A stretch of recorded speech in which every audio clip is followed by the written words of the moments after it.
दोस्तों, Rajasthan high court ने प्रदेश में पंचायत और निकाय चुनाव कराने को लेकर बड़ा फैसला सुनाते हुए 31 जुलाई 2026 तक चुनाव संपन्न करवाने के निर्देश जारी कर दिए हैं। जबकि कोर्ट ने ओबीसी आयोग को भी ये निर्देश दे दिए हैं कि वो अपना रिपोर्ट 20 जून तक किसी भी हालत में सौंप दे।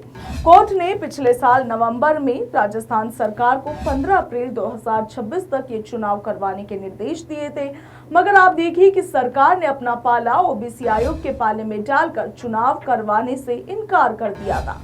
और अब कोर्ट के ताजा फैसले को लेकर राजस्थान पंचायत चुनाव पर सियासत शुरू हो गई है। आप देखिए कि कोर्ट के फैसले को लेकर जहां विपक्ष ने इसका स्वागत किया है, हालांकि इसके साथ ही ये भी दावा किया है कि सरकार 31 जुलाई तक किसी भी सूरत में पंचायत चुनाव नहीं करवाएगी।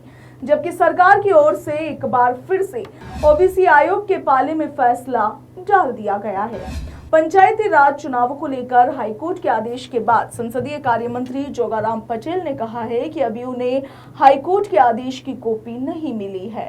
उन्होंने आगे कहा कि जैसे ही हाईकोर्ट का आदेश आएगा, उसका विस्तार से पहले अध्ययन किया जाएगा और फिर उस हिसाब से आगे का फैसला लिया जाएगा। जोगाराम पटेल ने यह भी कहा है कि हाईकोर्ट ने ओबीसी कमीशन को भी अपने रिपोर्ट कार्ड 20 जून तक देने के लिए कहा है, मगर कमीशन कब तक अपनी रिपोर्ट देता है ये उस पर निर्भर करता है। पटेल ने कहा कि जैसे ही कमीशन की रिपोर्ट आ जाएगी, उस हिसाब से आगे का काम कर लिया जाएगा। वहीं आप देखिए कि पंचायती राज मंत्री मदन दिलावर ने कहा है कि अभी तक कोर्ट के फैसले का अध्ययन पहले किया जाएगा और तभी इस पर कुछ भी कहा जा सकता है। आप देखिए कि कोर्ट ने 31 जुलाई 2026 तक चुनाव करवाने का निर्देश दिया है, मगर विपक्ष ये दावा कर रहा है कि सरकार अभी भी तय समय में चुनाव नहीं करवाएगा। और फिर आप देखिए कि जोगाराम पटेल का बयान, जैसा कि वो कह रहे हैं कि पहले ओबीसी आयोग की रिपोर्ट आएगी, उसके बाद में ही चुनाव करवाए जाएंगे। और उधर उन्होंने ये भी कह दिया है कि पहले हाईकोर्ट के फैसले का अध्ययन किया जाएगा। वहीं आप देखिए कि राजस्थान कांग्रेस के प्रदेशाध्यक्ष गोविंद सिंह डोटासरा ने कहा है कि तब से चाहे पंचायती राज हो या फिर नगरीय निकाय, उनमें चुने हुए जनप्रतिनिधियों के अधिकारियों को समाप्त करके संविधान की व्यवस्थाओं का उल्लंघन करके अपनी मनमर्जी से सत्ता का दुरुपयोग करके प्रशासक लगाकर ब्यूरोक्रेट्स के हाथ में पंचायती राज और नगरों की सरकार को सौंप दिया गया। डोटासरा ने कहा कि कोर्ट ने पहले भी 15 अप्रैल तक चुनाव करवाने का आदेश दिया था, मगर सरकार बनने के 1.5 साल बाद तक भी ओबीसी आयोग का गठन नहीं किया गया।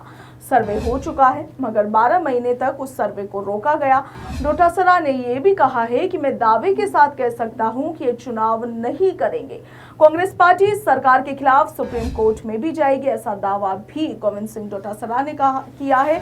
उन्होंने कहा है कि यदि ये समय पर चुनाव नहीं करवाते हैं तो सुप्रीम कोर्ट में विपक्ष जरूर जाएगा। टीकाराम जूली ने आगे कहा कि प्रदेश में नगर निकाय और पंचायत राज चुनाव समय पर नहीं करवाने के पीछे भाजपा की बदनीयत को कांग्रेस ने हर स्तर पर बेनकाब किया है। खैर, अब देखना ये होगा कि राजस्थान में इन चुनावों को लेकर क्या कुछ आगे रहता है, ये देखना दिलचस्प होगा।